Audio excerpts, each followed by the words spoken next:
अस्सलामुअलैकुम। न्यू पाकिस्तान में खुशामदीद। मुल्क की सियासी दर्जा हरारत उरूज पर है और इसका हम कुछ नहीं कर सकते सिवाय ये कि खबरें देखें और हाई ब्लड प्रेशर का शिकार हो जाएं, नहीं हो तो फिर ढीठ बन जाएं हमारी तरह और सुबह का आगाज़ करें अच्छे खुशगवार अंदाज में। जी जनाब, न्यू पाकिस्तान में आज हम बात करने वाले हैं आपकी वेलनेस की और ऐसे एस्पेक्ट की जिस पर बहुत ज़्यादा बात नहीं की जाती और यकीन मानिए कि बहुत ज़्यादा बात की जाने की ज़रूरत है। हम बात करेंगे आज आपकी डेंटल केयर की, ख़ास तौर पर किस तरह से डेंटल हाइजीन इम्पॉर्टेंट है हमारे लिए और किस तरह से हम आसानी से इसको भूलते चले जाते हैं और फिर मसाइल का शिकार होते हैं। वील टॉक अबाउट दिस और मेहमानों से आपका तारुफ भी करेंगे, लेकिन उससे पहले मैं चाहूँगी कि हम किचन में चलें ताकि देखें कि आज ऑप्शन ने हमारे लिए क्या मेन्यू सिलेक्ट किया है, क्योंकि मेहमान ख़ास हैं तो मेन्यू भी ख़ास होना ज़रूरी है। नहीं, कैसी हैं आप? ठीक ठाक, आप कैसी हैं? बिल्कुल ठीक ठाक। आप मुझे ये बताएं कि आज अच्छा लग रहा है काफ़ी कुछ, लेकिन बन क्या रहा है यहाँ? आज हम ऑप्शन किचन में से बना रहे हैं चिकन लेमन चिली बना रहे हैं और इसके साथ एक मोस्ट पॉपुलर ड्रिंक बनाऊंगी आपके लिए। ऑप्शन का स्पेशल जो है वो है डिकी क्रेजी, डिजी क्रेजी। अच्छा, इसमें क्या है? डिजी क्रेजी में योगर्ट है, कुछ नया सा होगा। पहले आप टेस्ट करें फिर मैं आपको सारा बताऊं। बहुत हेल्दी है, मोटापा नहीं है, हेल्दी है। मोटापा नहीं है, हेल्दी है। ठीक है, लेट्स टॉक अबाउट दिस। इसके साथ साथ मुझे थोड़ा सा बताएं मेन्यू क्या है लेमन चिली में हम ऑयल और बटर जो है वो इकट्ठा डालेंगे और उसके बाद चिकन जो है क्यूब्स कटिंग जाएगी इसके अंदर। ठीक है, चिकन लिया है, उसको ऐड करके सौते करके व्हाइट पेपर, गरम मसाला पाउडर, हल्दी, क्रीम, मिल्क, सॉल्ट और ये जूलियन कटिंग में जो है हम ये लास्ट में जो है वो ऐड करेंगे और साथ लेमन हो जाएगा। ठीक है, बस अब मैं स्टार्ट करती हूँ और फिर उसके बाद आप टेस्ट कीजिएगा और गेस्ट को करवाइएगा। बिल्कुल, गेस्ट को तो खिलाना ज़रूरी है। ठीक है जनाब, मेहमानों से आपका तारुफ कराते हैं और आपको बताएं कि आज हमारे साथ इस मौजू पे, अहम तरीन मौजू पे बात करने के लिए मौजूद हैं डॉक्टर उमर फारूक, जो कि डेंटल सर्जन भी हैं, इम्प्लांटोलॉजिस्ट भी हैं। बहुत शुक्रिया डॉक्टर साहब फॉर जॉइनिंग अस। और उनके साथ तशरीफ फरमा है डॉक्टर ज़हरा मसूद, जो कि अगेन डेंटिस्ट हैं और तमाम जो बेसिक एस्पेक्ट्स हैं जिनको हम मिस आउट कर देते हैं उस पर आज हमारी शामत लाने वाली हैं। Doctor Zahra, thank you very much for joining us. It's my pleasure. और हमारे साथ मौजूद हैं डॉक्टर अहमद उवैस साहब, जो कि अगेन बहुत इंपॉर्टेंट है हमारे लिए, जनरल प्रैक्टिशनर हैं, डाइटिशियन हैं। आपको बताएंगे बेसिकली, क्योंकि मौसम तब्दील हो रहा है, जो कुछ इब्तिदाई अलामात हैं कि आपको अब अस्पताल भागना है और अभी आप घर पे बैठ के इलाज कर सकते हैं, ये वो बताएंगे, उसका फ़र्क बताएंगे, बुखार के डिफरेंट इकसाम बताएंगे यकीनन हमें, क्योंकि वो समझना ज़रूरी है कि कौन सा बुखार है जो घर में ट्रीटेबल है, कौन सा बुखार है जिसे फ़ौरन अस्पताल बुला रहा है। Will talk about this. Doctor साहब, आपसे बहुत शुक्रिया, आपने ज्वाइन किया। चले जी, अब डेंटल आर्ट हम क्यों आए, ये बड़ा बुनियादी सवाल है। डॉक्टर उमर फारूक, आपसे बातचीत का आगाज़ करेंगे। आप बताइए, हमारे पास एक कॉमन प्रॉब्लम है, अगर बच्चों से स्टार्ट करें, कि बच्चों की ईटिंग हैबिट्स सही नहीं होती, जिसके बायस उनके दूध के दांत वक्त पर नहीं टूटते और जो दूसरे दांत निकलने हैं परमानेंट वाले, वो बड़े टेढ़े मेढ़े निकलते हैं। जी, ये क्या मसला है? आजकल हर बच्चा ब्रेसिस का शिकार है। इसमें सबसे पहले ब्रेसिस में सबसे पहले प्रॉब्लम ये है कि रेगुलर चेकअप नहीं है। ठीक है, आप डेंटिस्ट के साथ जितने भी बच्चे हैं वो रेगुलर चेकअप करवाने जाते ही नहीं हैं डेंटिस्ट के पास। तो उसमें सबसे ज़रूरी ये है कि उसका क्या नाम है, जब आपको नज़र आए कि बच्चे के दांत टेढ़े हो रहे हैं तो आप डेंटिस्ट के पास फौरी जाएं, उसको चेक करवाएं, आया ये जो दांत टेढ़े हो रहे हैं ये क्यों हो रहे हैं। तो फिर डेंटिस्ट देख के बच्चे का बताएगा कि आया ये जेनेटिक्स पीछे उनके पेरेंट्स के दांत टेढ़े हैं या उनकी हैबिट्स ऐसी हैं, लाइक बच्चा थंब सकिंग कर रहा है, ठीक है, या रात को फीडर मुँह में लेके सोता है, ठीक है, उस वजह से भी दांत ये टेढ़े हो जाते हैं। या फिर वो अगर मुंह खोल के सो रहा है तो क्यों मुंह खोल के सो रहा है। अच्छा, ठीक है, ऐसी क्या मुश्किल है ये सब, मतलब बच्चे को आप एवेल्यूएट करें कि अगर बच्चा रात को मुंह खोल के सो रहा है तो उसमें ऐसी क्या उसकी रीज़न आपको लग रही है। क्या आइदर उसकी नोज़ तो नहीं ब्लॉक रहती है, यानी उसे नाक से प्रॉपर सांस नहीं ले सकता हो, तो इस वजह से वो मुँह खोल के जो है वो सो रहा हो। तो ये रूल, अगर मुँह खोल के बच्चा सो रहा है तो ये अलार्मिंग है? ये अलार्मिंग है बिल्कुल, कि उससे क्यों उसे मुंह बंद के सोए नहीं जा रहा। आइदर उसका मतलब आप या तो उसकी थोड़ी बहुत रीजंस होती हैं कि उसको फीडर या थंब सकिंग या जो पैसिफायर्स होते हैं, हमारे जो माँ आइदर पैसिफायर्स तो नहीं देती, जो बच्चे पैसिफायर्स लेते हैं उनमें भी ये थोड़ा सा होता है कि उनका भी रात को मुंह खोल के सोने की आदत होती है। अगर नहीं है तो आइदर उनके नोज़ तो नहीं ब्लॉकेज है, जिसे हम एडेनॉइड्स कहते हैं, कि एडेनॉइड्स का इशू तो नहीं है, नाक की हड्डी तो नहीं बढ़ी हुई है कि जिसकी वजह से उनको रात को नाक से सांस नहीं लिया जा रहा और वो उनको मुंह खोल के सांस लेना पड़ रहा है। ये थोड़ी रीजंस होती हैं, ये आप आगे डॉक्टर उमर फारूक साहब बताएंगे कि और इसके अलावा क्या क्या होता है। डॉक्टर सारा, एक बड़ा बुनियादी सवाल ये है कि डेंटिस्ट के पास लोग किन शिकायत को लेकर ज़्यादा जाते हैं? अच्छा, जो सबसे ज़्यादा प्रेजेंटिंग कंप्लेंट्स हैं डेंटल में, वो डेंटल पेन के साथ। मरीज़ आता है डेंटिस्ट के पास तब जब उसके दांतों में दर्द शुरू हो जाती है, ठीक है। इसके अलावा जो है कैविटीज़ के साथ ज़्यादा आते हैं और ब्लीडिंग गम्स के साथ आते हैं मोस्टली। ये जो रीज़न्स हैं ये तो बहुत कॉमन है। इसके अलावा कॉस्मेटिक रीज़न्स हैं, कॉस्मेटिक रीज़न्स की वजह से भी बहुत आते हैं। दांत पीले महसूस हो रहे हैं, दांत वाइट करवाना चाहते हैं, इम्प्लांट्स लगवाना चाहते हैं, वेनेयर्स करवाना चाहते हैं, मतलब वो और बाकी तो रीज़न्स एंडलेस रीज़न्स। बुनियादी वजह है, बुनियादी वजह है दांत में दर्द होना, मसूड़ों से खून आना और कैविटीज़ के साथ। ठीक है डॉक्टर अहमद, बताइएगा कि आजकल हर कोई बीमार है, तो मुझे समझ नहीं आता कि कब अस्पताल जाना चाहिए और कब तक हमें घर पे बैठ के घरेलू टोटकों से मामला संभालने चाहिए। इसमें सबसे पहले तो आपका ये पता होना चाहिए कि मर्ज़ क्या है, क्या चल रहा है। अपने आप की अलामतों को समझें। जैसे बुखार की आपने शुरू पे एक बात की थी, तो बुखार एक मर्ज़ नहीं, बुखार एक अलामत है जी। सबसे पहली तो इसमें सबसे पहली बात यह कि जो भी चीज़ लंबी हो रही है, अगर किसी आपको कोई लंबी मुद्दत से बुखार है तो आप हॉस्पिटल पहुँचें। जैसे दांतों की दर्द है तो लंबी दर्द है, अगर काफ़ी ज़्यादा अरसे से है तो वो ज़्यादा ख़तरनाक होगी, कम है तो कम होगी। तो जो बीमारी आपकी लंबी होती जा रही है उसके लिए तो आपको हॉस्पिटल जाना ही जाना है। दूसरी फिर कुछ ऐसी बीमारियाँ हैं जैसे डायबिटीज़, डायबिटीज़ हो गया, ब्लड प्रेशर हो गया, इसके मरीज़ों को तो किसी क्लिनिक या हॉस्पिटल रेगुलरली जाना ही जाना पड़ता है। ठीक है, कुछ डॉक्टर साहब एक बात ये बताइएगा कि हम जब अगर नज़ला बुखार की कंप्लेन लेके जाते हैं, नज़ले की स्पेशली, फ्लू तो होता ही है ना बदलते मौसम में, तो डॉक्टर्स जो है वो दवा दे देते हैं जिससे नज़ला स्टॉप हो जाता है, जो कि ठीक नहीं होता, म्यूकस का बह जाना बेहतर है।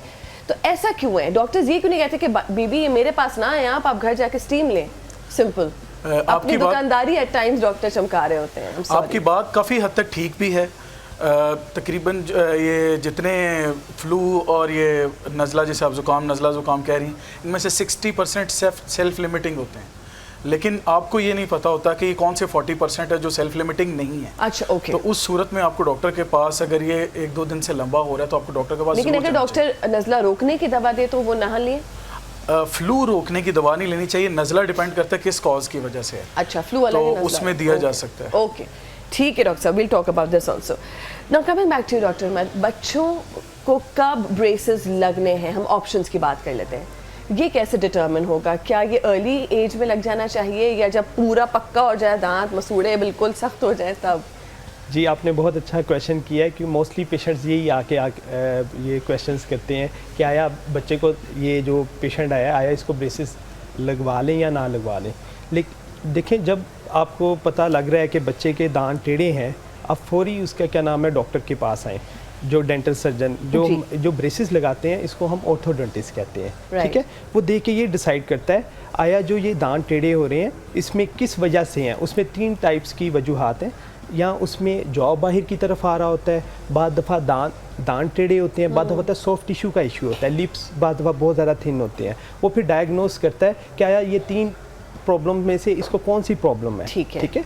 उसके बाद अगर आपको जॉ की वजह से लग रहा है कि उसका जो फेस है वो टेढ़ा नज़र आ रहा है, तो उसको एज़ अर्ली एज़ ट्रीटमेंट उसकी स्टार्ट हो जानी चाहिए। उसमें ब्रेसेस नहीं होते, उसमें ब्रेसेस के अलावा भी बहुत ज़्यादा अप्लायंस ऐसी होती हैं जिसको आप लगा दें तो उसके बाद जो जॉ, अगर फॉर एग्जांपल उसका ये नीचे वाला जो जॉ है उसको मैंडिबल कहते हैं, आगे की तरफ आ रहा है, तो हम उसमें चिन कैप लगा देते हैं, ठीक है। जिससे क्या होता है उसकी जो ग्रोथ है वो जो 20 ईयर्स 21 तक उसकी बहुत ज़्यादा बढ़ना होता है, वो मैक्सिमम तक कम हो जाती है। हाँ जी। यानी कि डॉक्टर साहब आसान अल्फाज में कहा जा सकता है कि हम बड़े खर्चे से बच सकते हैं अगर हम वक्त पे चले जाएं। तो हाँ जी। लोग कहते हैं डेंटिस्ट तो लूटने के लिए बैठे हैं, लेकिन वो समझते नहीं है। डॉक्टर साहब कब डेंटिस्ट के पास खुद चले जाएं भाई, शिकायत ना भी हो तब भी चेक कराने? हाँ जी, साल में एटलीस्ट 2 दफ़ा तो जाना चाहिए, लेकिन मिनिमम साल में 1 दफ़ा मस्ट जाए ताकि वो डेंटिस्ट ना भी हो तब भी। हाँ, रेगुलर इसका चेकअप होना चाहिए। लेकिन अब ये है ना कि अब तो हर फैमिली के एक मेंबर को प्रॉब्लम है, आइदर उनकी कैविटीज़ हैं, किसी ना किसी के मसूड़े से खून आ रहा है, किसी ना किसी को दर्द है। ऐसी तो कोई फैमिली है ही नहीं जिसके किसी मेंबर को इस तरह दांतों से रिलेटेड इशू ना हो। ठीक। तो अब तो ये कि ट्वाइस अ ईयर लाजमी चेक करवाएं, मसले को बढ़ने से पहले। जितना मसला लंबा होएगा खर्चा भी उतना लंबा है, टाइमिंग्स भी उतनी लंबी है, और आपका अपना जो नेचुरल स्ट्रक्चर है वो लूज़ होएगा। ठीक है डॉक्टर ज़हरा, मैं आपसे सवाल करूंगी, लेकिन हमारे पास 2 कॉलर्स हैं। अस्सलाम वालेकुम, डॉक्टर शाहजेब साहब हैं फैसलाबाद से। जी शाहजेब साहब, अस्सलाम वालेकुम। जी शाहजेब साहब, आपको आवाज़ आ रही है? जी आ रही है। जी जनाब, क्या सवाल है आपका? इस्लाम जी, सवाल यही है कि मुझे डॉक्टर से पूछना था कि बस के मतलब कि एक तो रूटीन लाइफ चल रही है, दूसरा अपना थोड़ा बहुत उनसे टिप्स के बारे में पूछना था कि वो अपनी जो भी है लाइफ के बारे में टिप्स बता दें। आवाज़ नहीं आ रही है मुझे। रूटीन लाइफ में जनरल हेल्थ के लिए टिप्स पूछ। जनरल हेल्थ, चले ठीक है, वो तो डॉक्टर अहमद का डिपार्टमेंट है, मैं उनसे यकीनन पूछूंगी। मासूमा ने भी हमें लाहौर से कॉल की है। मासूमा, दांत में दर्द है क्या आज? अस्सलाम वालेकुम। वालेकुम सलाम। कैसी हैं? अल्हम्दुलिल्लाह मैं बिल्कुल खैरियत से हूँ। मैं चाहती हूँ कि किसी के भी दांत में दर्द ना हो और सबके दिमाग तेज हो जाएगा। आपको आने लगी हूँ मैं। ठीक है। मिसवाक करने से तो ये है कि सुन्नत नबी सल्लल्लाहु अलैहि वसल्लम में मिसवाक करना, और इससे जो है ना दिमाग आपका तेज हो जाएगा मिसवाक करने से। मिसवाक से, हाँ मिसवाक ठीक है। एस्पेक्ट पे हम बात करेंगे। ठीक है, thank you Masuma for reminding अस। कि मासूमा के पास जो पॉइंट्स होते हैं ना वो आपके दिमाग में भी नहीं होते।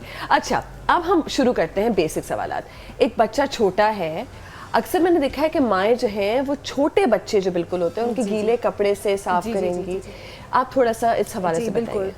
बेबी के जब यानी सबसे पहला टूथ जो पेयर होता है वो 6 मंथ्स की एज में होता है, यानी 6 माह की उम्र में बच्चे के मुंह में पहला दांत आता है। उससे पहले जब क्योंकि हम जब भी बच्चे को दूध देते हैं उसमें ऑब्वियसली उसके वो सारा जो मुंह में वो दूध लगा रह जाता है, उसकी वजह से उसके मुंह में जरासीम की अफसाइश हो जाती है।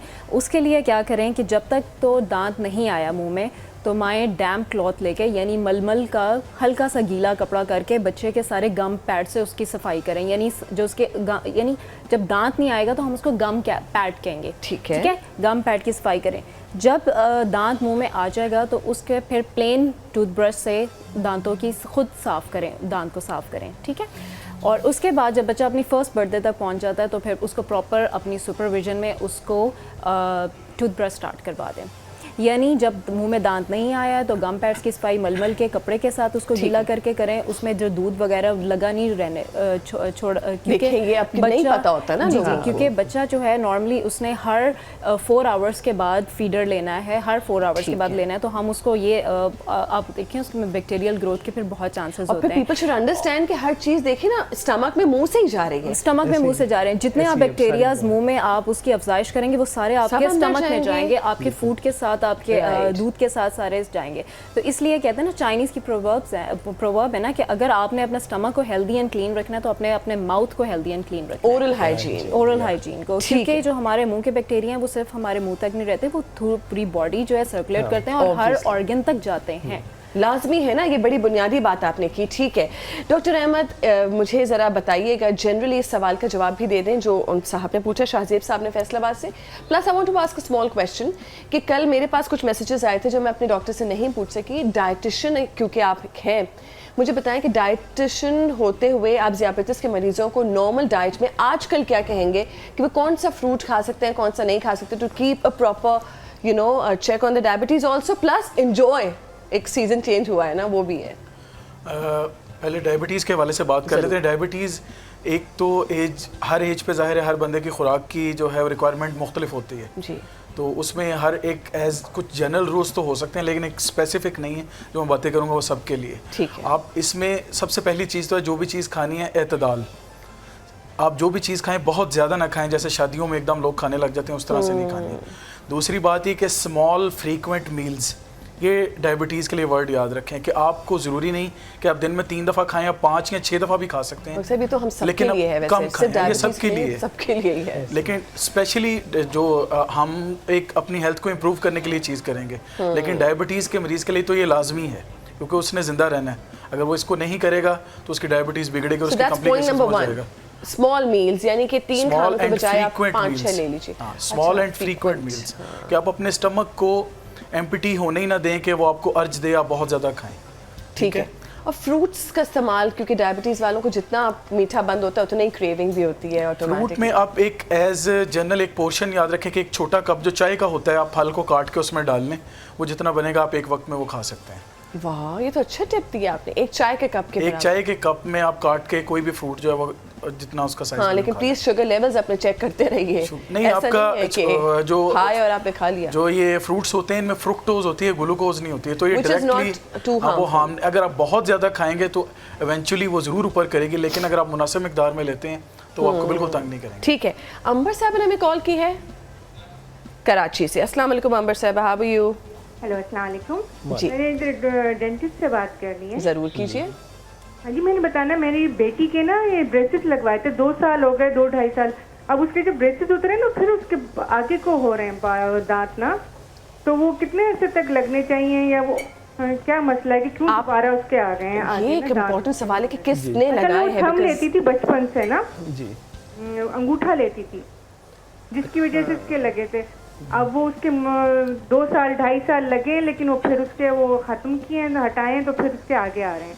अच्छा, उसमें आपने बाद में ब्रेसेस के बाद रिटेनर्स लगाए थे?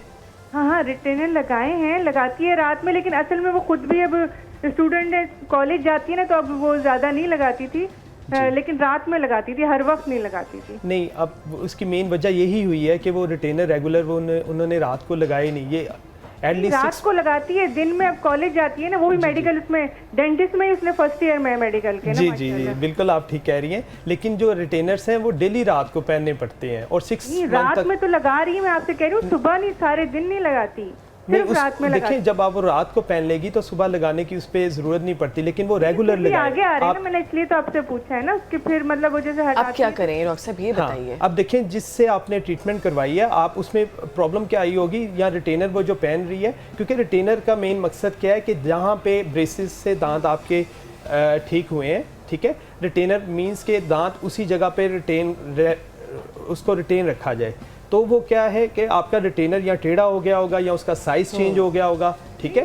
तो कब तक रिटेनर लगेंगे ना, बच्चा तंग ही आ जाता है, 2.5 साल उसने वैसे ही नहीं, ये एटलीस्ट 6 मंथ तक तो ये हाँ, रिटेनर्स ये अंबर साहब कहीं ना कहीं कोताही हुई है, मेरे ख्याल में आप जरूर चेक कराइए। हाँ जी। आपने इतना खर्चा किया होगा ब्रेसेस पे, रिटेनर्स आर अ मस्ट। 6 महीने तो आपको लगाने ही हैं बच्चे जी। को। आप जिन्होंने लगाए हैं आप उनके पास जाएं, जरूर। उनको बताएं ये प्रॉब्लम आ रही है, वो देख लेंगे रिटेनर में कोई प्रॉब्लम तो नहीं है। अगर रिटेनर में कोई प्रॉब्लम आ रही है तो वो आपको नया रिटेनर बना देंगे। एब्सोल्युटली, बिकॉज़ सफाई करते हैं ना, उसकी घिर जो होती है ना, उससे घबरा, मेरे ना खुद दांतों में प्रॉब्लम है, जी जी। मैं करवा ही नहीं सकती, इसलिए कि मुझे जब वो होती है, जब आप लोग सफाई करते हैं, इसकी आवाज आती है ना, स्केलिंग की बात कर रहे हैं नहीं, स्केलर की आवाज़ से आप बिल्कुल नहीं, आप ना घबराएं, वो आपकी बेहतरी के लिए। बेहतरी के लिए इतनी होता है। गड़गड़ दांत को कुछ नहीं कह रही थी, हमने बिल्कुल नॉर्मल उसमें फोर्सेस अपने नॉर्मल हमें कंट्रोल फोर्स अप्लाई करते हैं, मतलब गड़गड़ से दांत नहीं रगड़ देते हैं।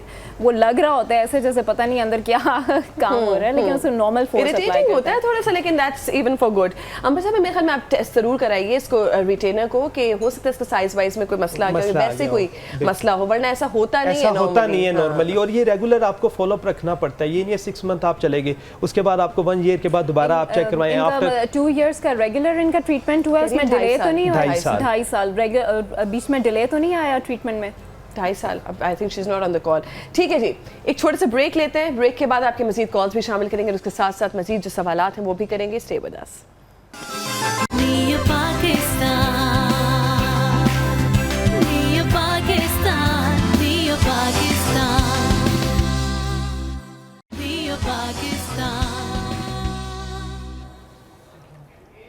वेलकम बैक, नियो पाकिस्तान में खुश आमदीद। और चूंकि डिस्कशन आपकी वेलबींग का हो रहा है, यहाँ पर कुछ अच्छा सा बना भी है ताकि हम कुछ हेल्दी पिए सुबह। कोशिश कीजिए कि जितने आपके मौसमी फल हैं या मौसमी सब्जियां हैं इनको एंजॉय करें। अल्लाह ताला ने इसको एक ख़ास टाइमिंग के साथ हमारे लिए भेजा होता है, तो इसमें बहुत ज़्यादा शिफा भी होती है आपके लिए। बताइए, डिकी डिकी क्रेजी बन गया? ये ऑप्शन मोस्ट पॉपुलर ड्रिंक है, डिकी डिकी क्रेजी। Okay. और इसके इंग्रेडिएंट्स में ये है कि मैंगो, पाइनएप्पल, शुगर, और इसमें मैंगो का तो सीजन चला गया ना? नहीं, इसलिए तो आपको मोस्ट स्पेशल है ऑप्शन का। अच्छा, मोस्ट स्पेशल इसीलिए सीजन रहेगा वो। ठीक है, ओके। और आप ये टेस्ट करके बताएंगे कि मैंगो है कैसे बना है। इसमें? मैंगो, पाइनएप्पल और मिल्क है, योगर्ट और शुगर और क्यूब्स। वेरी गुड, ठीक है। मैं ये 2 ग्लासेस पहले दे के आती हूँ, फिर मैं ये बाकी मैं इसको थोड़ा सा डेकोरेट करूँ, फिर गेस्ट want खुश to? होकर Oh, पिएंगे। okay. ये हमारी अम्ब्रेला भी, ऑप्शन की अम्ब्रेला। आज ठीक है। हाय इतना कुछ डाल दिया इसमें, गिरी ना जाए मुझसे। हाय देखा ठीक है। So you want a straw in this also? हाँ, अब मैं और बना रही हूँ। ठीक है जी, डन। थैंक यू वैनी। ये लीजिए, आप लोग लीजिए, मैं 2 और लाती हूँ। अच्छा जी, चले जी, बातचीत का भी आगाज साथ साथ कर लेते हैं। अब हम डॉक्टर उमर आप बताइए, मुझे अगर दांत मिस आउट हो गया, गिर गया या एक्सीडेंट हो गया कोई खुदा न खास्ता, फिर क्या किया जाए? ठीक है। अच्छा, फर्स्ट ऑफ ऑल ये देखना पड़ता है जो दांत आपका गिरा है या उसका क्या नाम है केरीज की वजह से ख़त्म हो गया हुआ है जी, वो उसको आपकी जो रूट्स अगर रह गई हुई हैं केरीज की वजह से, अगर डिके रूट्स रह गई हैं, सबसे पहले उसको रूट्स को रिमूव कर देते हैं। ठीक है, या जैसे आप कह रहे हैं कि एक्सीडेंटल की वजह से गिर गया जी, तो उसके जब आप रूट को रिमूव कर देते हैं तो बाद में सॉकेट रह जाती है। ठीक है, और वूंड होता है, वूंड हील अप पे 6 वीक्स लगते हैं, 6 वीक्स। अच्छा, ठीक उसके है। बाद वो कंप्लीट हील अप हो जाता है। ठीक है, जब वो कंप्लीट हील अप हो जाता है उसके बाद हमारे पास ऑप्शंस आती हैं उस जगह पे दांत लगाने की। सबसे पहले जो ऑप्शन थी जो पहले चल रही थी उसमें हम ये दांत है, ये प्लास्टिक का होता है, उसके साथ वायर लगी होती है, ये रिमूवेबल होता है। ठीक है, तो ये हम पहले ये रिमूवेबल लगाते थे। उसके बाद फिर टेक्नोलॉजी जो एडवांस होती गई उसमें हम क्या करते हैं, ये दांत आपका ये देखिए ये मिसिंग टूथ है, हाय नहीं इतना वो नहीं है। अच्छा, हाँ जी। अच्छा, ये मिसिंग टूथ है। ठीक उसमें है। फिर नई टेक्नोलॉजी आई, उसमें हम क्या करते हैं कि ये 7 वाला ये एक दांत ये ग्राइंड कर देते हैं, फिर ये 7 वाला ये दांत ग्राइंड कर देते हैं। ठीक है, उसके बाद ये ऊपर ये अच्छा। ब्रिज बन जाता है। ठीक है, उसमें क्या करते हैं 7 वाले दांत को सपोर्ट करके ये Support ऊपर मिल दांत जाती लगा है। देते हैं, इसको बोलते हैं ब्रिज। राइट। ठीक है, अब जो लेटेस्ट टेक्नोलॉजी आ रही है जो आ गई हुई है उसमें क्या करते हैं कि 7 वाले दांत को ग्राइंड नहीं करते। अच्छा, अब नहीं करना पड़ता। अब 7 वाले दांतों को ग्राइंड नहीं Okay. करना पड़ता, आप उसी जगह पर जहाँ पे आपका दांत मिसिंग है उसकी जगह पे इम्प्लांट लगा देते हैं। ठीक है, ये मैं आपको अभी शो करता हूँ। ये मेटल है डॉक्टर साहब? जी, ये निकल टाइटेनियम है। निकल टाइटेनियम। ठीक है, so this doesn't rust? No ये no, रस्ट नहीं no. होता है, बायोकम्पैटिबल। ठीक है, ये देखिएगा ये इम्प्लांट है। ठीक है, इसमें 7 वाले दांत को ग्राइंड नहीं करना पड़ता। इसको रूट कनाल कहते हैं? No, it's the root इस implant. root ये implant. इम्प्लांट इसको कहते हैं। इसका क्या बेनिफिट है कि इसमें 7 वाले दांत को ग्राइंड नहीं, क्योंकि पहले आपको मैंने बताया कि 7 वाले दांत ग्राइंड करने करना पड़ते पड़ते थे, थे, ठीक इसमें है। आपको 7 वाला दांत ग्राइंड नहीं करना पड़ता। इसमें उसी जगह पे जहाँ से दांत की रूट्स निकली हुई हैं उसी जगह पे आप दांत लगा देते हो, उसके बाद ये इसके ऊपर ये क्राउन लग जाता है। ठीक है, ठीक है।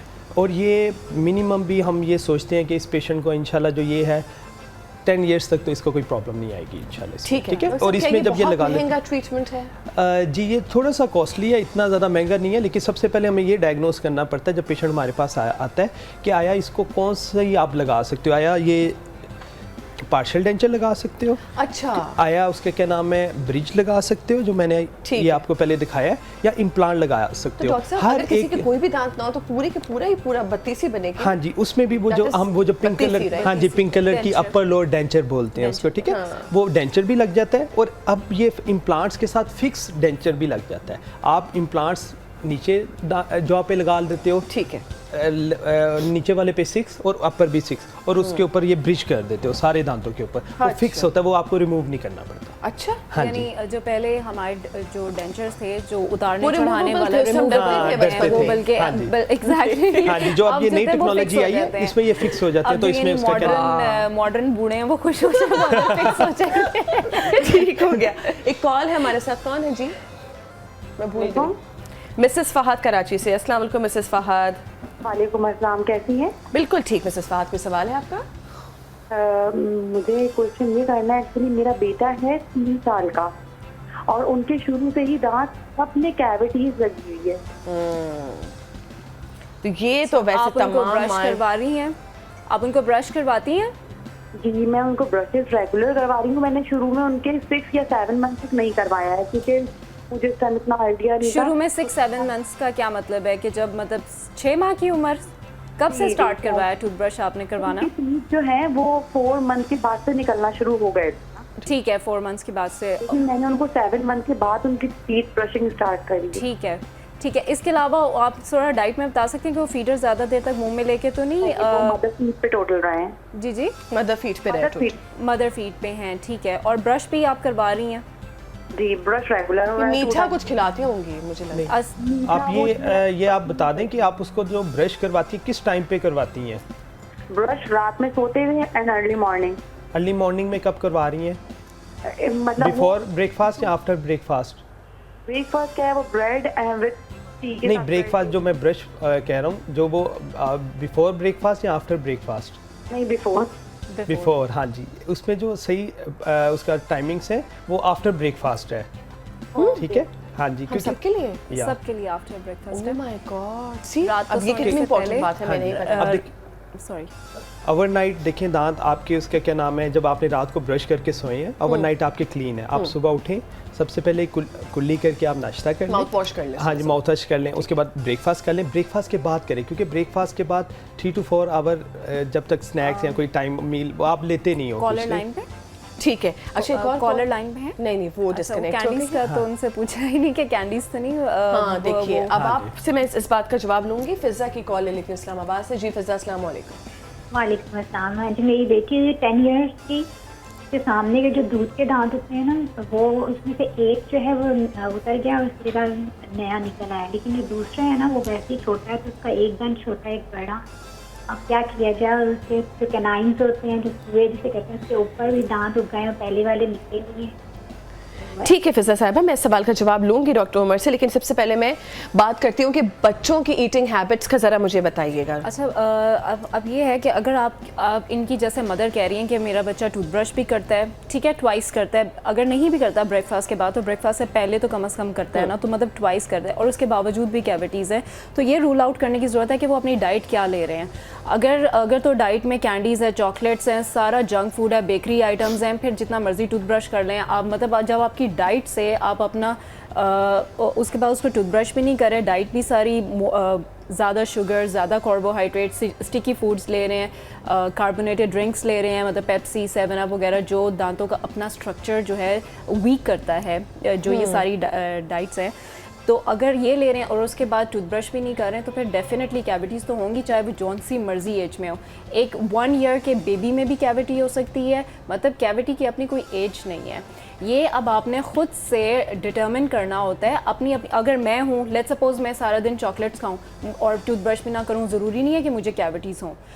मेरा अपना स्ट्रक्चर इतना, मेरा अपना जो दांतों का अपना स्ट्रक्चर है वो ही इतना स्ट्रांग होगा कि वो उसको रेजिस्ट करेगा, ठीक है। अगर आपका जो इनामल स्ट्रक्चर है वो भी वीक है, आप फिर डाइट भी अपनी जो है वो प्रोहिबिटेड डाइट सारी ले रहे हैं, जो हमारे दांतों की जो नुकसान, मीठा तो दांतों का दुश्मन है, पूरी बॉडी के लिए दुश्मन है मीठा, सिर्फ दांतों के लिए नहीं है, ठीक है। आप मीठा लेके और उसके बाद उसको टूथब्रश ही नहीं करेंगे, बिल्कुल टूथब्रश नहीं करेंगे, तो फिर तो डेफिनेटली नुकसान होगा। अच्छा, होता क्या है कि जब हम ज़्यादा कार्बोहाइड्रेट्स यानी ज़्यादा नशास्ते का इस्तेमाल करें या ज़्यादा बेकरी आइटम्स ले रहे हैं और इसके अलावा ज़्यादा कोई चीनी वाली मिकदार ले रहे हैं और उसके बाद टूथब्रश नहीं कर रहे, तो जो दांतों के साथ खाना चिपका हुआ रह जाता है, यानी स्ट्रिक्ट हो जाता है, उसके ऊपर बैक्टीरियाज आ जाते हैं और बैक्टीरियाज जो हैं वो उस खाने को खाना शुरू कर देते हैं, क्योंकि उनका फिर वो फूड बन जाता है ना, बैक्टीरिया का फूड बन जाता है, तो फिर वो हेल्दी होते हैं बैक्टीरियाज। हमारे बॉडी में जो है वो हेल्दी भी बैक्टीरियाज हैं, अनहेल्दी बैक्टीरियाज भी हैं, ठीक है।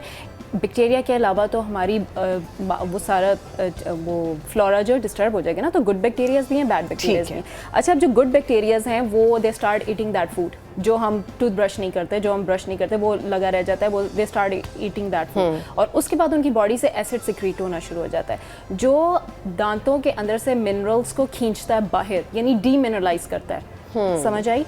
मतलब ये कि दांत को स्ट्रक्चर को वीक करता है और जब वीक करता है तो फिर एज अ रिजल्ट पिटिंग और होल्स होना शुरू हो जाता है। उस पिटिंग और होल्स को कैविटी हम कहते हैं, यानी दांत में सुराख। वेल एक्सप्लेन डॉक्टर साहब, ठीक है जी। एक कॉल है कराची से, शाजिब साहब के। अस्सलाम वालेकुम शाजिब साहब। अस्सलाम वालेकुम। जी जनाब। I want to ask the dentist ma'am. जरूर मैम, मेरी मदर हैं, उनकी एज माशाल्लाह शी इज 43 ना। ओके। उनके दांतों में मैम गैप रहता है एक तो, और उनके जो मोलर रीजन में उनके काफ़ी मतलब ब्लैक स्पॉट हो गए हैं, कीड़ा वगैरह लग रहा है शायद उनको। डेंटिस्ट के पास चेक भी करवाया है, वही एनसेट्स दे देते हैं, और बाकी जितने भी एंटीबायोटिक मेट्रोनिडाजोल तो वो वक्ती तौर पे ठीक हो जाती हैं। फिर वो जैसे ही अपना स्किप करते हैं, मतलब कोर्स पूरा हो जाता है, तो फिर उनको वैसे ही दोबारा शुरू हो जाता है। ठीक है Shahzeb, first of all thank you very much कि आपको अपनी अम्मा की इतनी टेंशन है कि आपने कॉल की, बहुत अच्छी बात है। मैं डॉक्टर साहब से इसका जवाब, डॉक्टर साहब एक ब्रेक का वक्त हो रहा है एक्चुअली, मुझे ब्रेक लेना है and I will come to you doctor साहब after the break.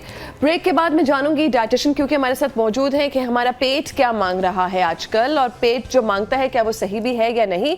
Food cravings पे बात करेंगे and we'll talk about all the question जो हमारे कॉलर्स ने किए हैं एक छोटे से ब्रेक के बाद।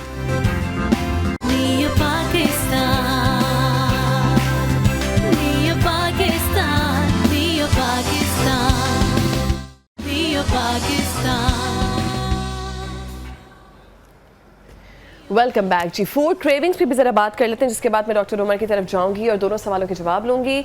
बताइएगा डॉक्टर अहमद आप कि हमारा पेट कभी कभी अजीब व गरीब चीज़ें मांग रहा होता है, समोसे खाने हैं, पकौड़े खाने हैं तो खाने हैं। फूड क्रेविंग्स पे क्या हमें फ़ौरन खाना चाहिए? वाकई स्टमक हमारा वो न्यूट्रिएंट्स मांग रहा होता है या बिला वजह की एक बात है ये? कभी कभी लगता है ना जैसे हमारे जिस चीज़ की बॉडी में कमी है जी हमें वही क्रेविंग होती है, ऐसा होता है? नहीं, ऐसा तो नहीं है। क्रेविंग्स जो है बेसिकली आपके स्टमक से नहीं, आपके ब्रेन से कंट्रोल होती हैं। अच्छा। पहली बात तो ये, और दूसरी बात ये कि आप क्रेविंग की सिचुएशन आने ही ना दें। आप अपने स्टमक को कुछ ना कुछ, जैसे मैंने पहले कहा था, करते रहें। और आपके लिए मोस्ट हेल्दी चीज़ है सैलड्स। आप अपने घर में, अपने ऑफिस में सैलड्स हर वक्त रेडी रखें। और सैलड्स की मैडम शेफ़ ज़्यादा बेहतर बता सकती हैं, थाउजेंड्स ऑफ टाइप्स हैं। सैलड का मतलब ये नहीं कि आपने खीरा मूली काट लिए तो सैलड बन गया। हाँ। आप इंटरनेट है, गूगल सर्च करें, आप आज एक सैलड स्टार्ट करें, उस सैलड की बारी 6 साल बाद आएगी, इतने सैलड्स हैं। तो आप मुख्तलिफ तरह के सैलड्स बना के रखें। और उसके साथ इनके अंदर होता है फाइबर। वो फाइबर आपके स्टमक को एम्प्टी नहीं रखता, वो आप खाते हैं तो आपकी क्रेविंग्स कंट्रोल रहती है। यानी कि हमें अनकुक्ड मील खाना चाहिए व्हिच इज अनकुक्ड है, लेकिन जब आप मुख्तलिफ सैलड्स बनाते हैं तो उनमें कुक्ड चीज़ें भी आती हैं। इवन सैलड में चिकन भी डलता है जो आप बॉयल करके, बेक करके चीज़ें मुख्तलिफ यूज़ करते हैं। तो सैलड ज़रूरी नहीं आप अनकुक्ड ही यूज़ करें। तो सब, लेकिन बाहर जब हम जाते हैं कभी खाना खाने फैमिली के साथ तो कहते हैं कि बाहर के सैलड्स नहीं खाने चाहिए या बाहर का रायता या योगर्ट नहीं खाना चाहिए, इसमें हेपेटाइटिस का खतरा ज़्यादा होता है। उसमें यह है कि आप दो तरह के अवेलेबल होते हैं। एक तो पैक्ड होते हैं, आप पैक्ड अपने, जैसे आप रायता या योगर्ट की बात करें तो आप पैक्ड मंगवा लें उनसे। और दूसरा है कि सैलड्स की आपको वाकई एहतियात करनी चाहिए बाहर, क्योंकि उसकी फ्रेशनेस का भी आपको नहीं पता। फ्रेशनेस का भी नहीं पता, फिर पता भी नहीं कि उन्होंने प्रॉपर हैंड वॉश किया है, फ्रूट्स को वॉश किया है कि नहीं। प्लस कि जो खाना गर्म आपके सामने सर्व हो रहा है तो उसमें तो फिर भी मामला बेहतर। फिर हेपेटाइटिस ए फिर बहुत ज़्यादा इसकी वजह से होता है ना, ये अनहेल्दी, मतलब आप वॉश ही नहीं हुआ। और हम तो ये समझ रहे थे हम तो सैलड खाने गए हैं, हम तो घर में, बल्कि मैं खुद अवॉइड करती हूँ। मैं तो शादियों पे कोई जाऊँ मैं तो कभी उनका सैलड कभी भी नहीं लेती। मुझे एक पर्सनली होता है मैं कि ये वॉश हुआ है कि नहीं। घर में तो आप हर चीज़ को अच्छी तरह वॉश करें अपने हाथों के साथ। इवन मैं तो कभी मेड से नहीं वॉश करवाती। और आप एक बाहर से आप सैलड लेके आ रहे हैं और आपको क्या पता कि वो वॉश हुआ है कि नहीं हुआ हुआ। तो एक हेल्दी चीज़ भी unhealthy. This is very alarming. ठीक है डॉक्टर साहब, अब दोनों सवालों के जवाब आपसे चाहिए हमें। एक तो ये कि जो उन्होंने अपनी माँ के लिए पूछा था, गैप भी है और आपको याद होगा। हाँ जी। अच्छा, जो उन्होंने अपनी मदर के लिए गैप का पूछा है, ये मुझे उनसे पहले क्वेश्चन ये करना चाहिए था कि जो गैप हुआ वो पहले था कि अब गैप हो गया हुआ है। ठीक है, अगर वो पहले का ही गैप है दांतों के दरमियान तो उसको, उसका क्या नाम है, सबसे पहले वो डेंटिस्ट के पास जाएं और उसकी वजह से बताएं कि गैप की वजह से उनको क्या प्रॉब्लम आ रही है। आया कॉस्मेटिक प्रॉब्लम आ रही है या फूड उसके अंदर उसका क्या इन्फेक्शन हो रही है। अगर कॉस्मेटिक प्रॉब्लम आ रही है तो उसके मुताबिक उसकी ट्रीटमेंट है। ठीक है, अगर फूड इन्फेक्शन है तो उसके मुताबिक उसकी ट्रीटमेंट है। और सेकंड उन्होंने पूछा कि उनके ब्लैक दांतों पे मदर के लगा हुआ है। ठीक है, जो ब्लैक है उसमें भी वो आया केरिस है या आया उसके ऊपर स्टेन लगे हुए हैं। अगर वो केरिस दांत के अंदर कैविटी है तो वो फिलिंग कर देंगे डेंटिस्ट। अगर उसके ऊपर स्टेन, इलाज नहीं है हर चीज़। हाँ जी। और अगर इसका क्या नाम है ऊपर स्टेन्स लगे हुए हैं तो वो स्केलिंग से वो रिमूव हो जाएंगे। तो वाइटनिंग का प्रोसीजर भी बताइए। वाइटनिंग के बारे में एक मिथ पाया जाता है कि आपने वाइटनिंग के लिए गए और आपके दांत कमज़ोर हो जाएंगे। जी, ये थोड़ा सा है, लेकिन इतना ज़्यादा आप ये नहीं कह सकते कि इससे उसका क्या नाम है बहुत ज़्यादा ये वीक हो जाते हैं। लेकिन उसके बाद हम जब वाइटनिंग करते हैं तो उसके बाद उसके ऊपर बाद में फ्लोराइड की एप्लीकेशंस होती हैं। जब आप फ्लोराइड की एप्लीकेशंस करते हैं तो जो डीमिनरलाइजेशन थोड़ी सी हुई होती है वो आपकी दोबारा उसका क्या नाम है वाइटनिंग कब करानी चाहिए डॉक्टर साहब, इसका फ्रीक्वेंसी? ये डिपेंड करता है कि पेशेंट जो हमारे पास आता है उसकी मेन कंप्लेन क्या है, आया वो वाइटनिंग जो चाह रहा है कि आया, सबसे पहले हम ये देखते हैं उसकी वाइटनिंग हो भी सकती है कि नहीं हो सकती है, ठीक है। अगर उसकी वाइटनिंग हो सकती है तो उस पे जो ड्यूरेशन है वो मिनिमम साल में आप एक दफ़ा करवा सकते हो। इससे अगर आप ज़्यादा करोगे बार बार सेंसिटिविटी होना शुरू हो जाएगी। अच्छा, इसमें ना वाइटिंग में ये कि केस सिलेक्शन भी तो बहुत इंपॉर्टेंट है ना। अगर आप ऑलरेडी जो एक पेशेंट है आपके पास बहुत सेंसिटिविटी के साथ आ रहा है, उसके दांतों में जो उसका अपना स्ट्रक्चर ही बहुत मतलब वीक है, मतलब पर्सन टू पर्सन होता है, इसकी प्रॉपर हिस्ट्री होती है, हर बंदे की टीथ वाइटनिंग नहीं हो सकती है। ठीक है डॉक्टर ज़ारा, आपसे सॉरी वक्त का मैं लास्ट सवाल ज़रूर करना चाहूँगी, मुख्तसर बताइएगा दांत ब्रश करने का सही तरीका। अच्छा, दांत ब्रश करने का सही तरीका ये होता है, मैं थोड़ा सा आपको मॉडल पे एक्सप्लेन कर दूंगी। नॉर्मली हमारी रूटीन प्रैक्टिस क्या है कि हम ये शीशे के सामने खड़े होते हैं और सीधा ऐसा टूथब्रश करना शुरू कर देते हैं। अच्छा, अल्लाह मियाँ ने गम्स की एक नेचुरल एनाटमी बनाई हुई है, ठीक है। ये गम्स आप देखें ये सीधे नहीं है हमारे, ये प्रॉपर एक अपने इंटरडेंटल में जाके इनकी स्ट्रिपलिंग हो रही है। यहाँ पर मतलब एक पॉइंटेड शार्प इनकी गम्स के पेरेंट्स है। उसमें आपने क्या करना है, अगर आप ऐसा रगड़ेंगे तो आपकी जो गम्स हैं वो हिट होएंगे टूथब्रश के साथ, ठीक है, और उसमें से मसूड़ों में से खून आना शुरू हो जाएगा और वो वीक हो जाएंगे। आपने क्या करना है कि हम दांत जो ब्रश है हम अपने गम लाइन के ऊपर रखते हैं, ठीक है। गम लाइन के ऊपर रख के उसको ऊपर से नीचे लेके आते हैं, यानी ऊपर वाले दांतों में ऊपर से नीचे। इसका मकसद क्या है कि गम से सीधा ऊपर से नीचे आना है हमने, ठीक है, और नीचे वाले दांतों में नीचे से ऊपर, ठीक है, ताकि जो इसका प्रॉपर कर्वेचर है गम्स का वो डिस्टर्ब ना हो। और जो कितनी देर हमें ब्रश करना है? 2 मिनट्स, एटलीस्ट 2 मिनट्स, ठीक है डॉक्टर ज़हरा। और साथ टंग को भी लाजमी ब्रश करना है, और अंदर से दांतों आपको बताता है सिर्फ ये बात, और अंदर से दांतों के जो अंदर है यहाँ पर बहुत ज़्यादा प्लाक एक्यूमुलेशन होती है और बहुत और ज़्यादा कैलकुलस भी अंदर ही लगता है क्योंकि हम अंदर से छोड़ देते हैं। Right. Doctor Ahmed, last comments आपसे चाहूँगी, आप बीइंग अ डाइटिशियन क्या रेकमेंड करते हैं specially for people with diabetes? They very worried, उनके बार बार सवाल आ रहे हैं मेरे पास, क्या खाएं क्या ना खाएं। थोड़ा सा अगर आप उनके लिए डाइट प्लान छोटा सा दे दें जब तक मैं आप लोगों के लिए खाना ले आऊँ। डाइट प्लान से पहले मैं आपको छोटी सी बात, उससे पहले एक message of the day. NSAIDs की बात हो रही थी तो अवॉइड एनसेड्स, जहाँ तक हो सके आप एनसेड्स अवॉइड करें। एंड जैसे उन्होंने बताया 43 शायद वो कह रही थी उनकी mother, after the age of 40 NSAIDs बिल्कुल ना लें, अगर लेने भी पड़े तो कम से कम मुद्दत के लिए लें। एनसेड्स अवॉइड करें, आपके स्टमक आपके किडनीज को तबाह कर देंगे। डाइट प्लान के लिए मोटी मोटी आपको बातें बता देता हूँ। जो आपके ये बीफ जिसको बड़ा गोश्त कहते हैं वो कभी कभार लें, बहुत कम लें। चिकन, मटन, मुर्गी, मछली हफ्ते में 1 आध बार आप ले सकते हैं। फ्रूट्स और सब्जियां सारी खाएं, दालें सारी खाएं। घर से बाहर जितनी चीज़ें बनती हैं पकती हैं, जैसे आपकी बाकर खानियाँ, बेकरी की चीज़ें, नान, ये चीज़ें ये तो वैसे भी ना खाएं, डायबिटीज हो या ना हो, bakery items are no completely. Thank you very much doctor Umar, thank you very much doctor Zahra, thank you very much doctor Ahmed. और आप तीनों को बल्कि दोबारा बुलाना पड़ेगा, पान गुटके पे करेंगे एक दिन और आपको डेफिनेटली मैं बुलाऊंगी क्योंकि डायबिटीज़ वाले बहुत सारे सवाल कर रहे हैं आपसे, जिसके लिए आपको अकेले आना पड़ेगा बिल्कुल अलग से। थैंक यू आप तीनों का, बहुत शुक्रिया। आप तीनों के लिए ऑप्शंस ने ख़ास खाना बनाया है, chicken lemon chilli. Chicken lemon chilli, ये लो, ये तो बहुत गर्म है। ये आप लोग यहाँ से बिल्कुल फेयरवेल ले लीजिए, मैं इसके बाद सर्व कर देती हूँ, मेरे लिए मुश्किल होगा कैरी करना। नियो पाकिस्तान आपने देखा, बहुत शुक्रिया जनाब। नियो न्यूज़ के साथ कनेक्टेड रहिए ताकि बाखबर रहें। पाकिस्तान।